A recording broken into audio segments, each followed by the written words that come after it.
This, boom, remove this.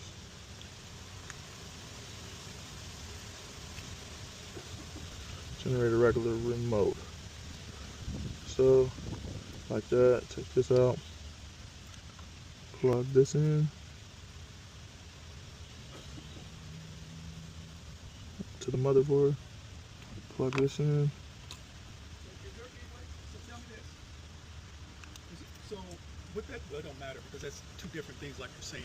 So there's no way anything else can be bypassed on whatever, could it? The only thing there is to bypass is the security. Okay. Heat launcher.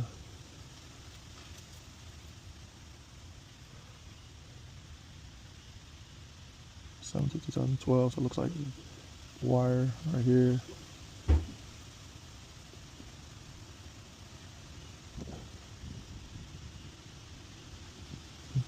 Okay, it's generating, it's writing the data. And we're plugged into the back of the motherboard.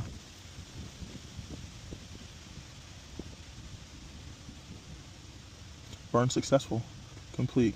All right, and then this is what the remote looks like, as you see. It's a match. So let's unplug this. Try to be gentle. Put this in here, boom. Slide that in there. Then put this back in the housing. Boom.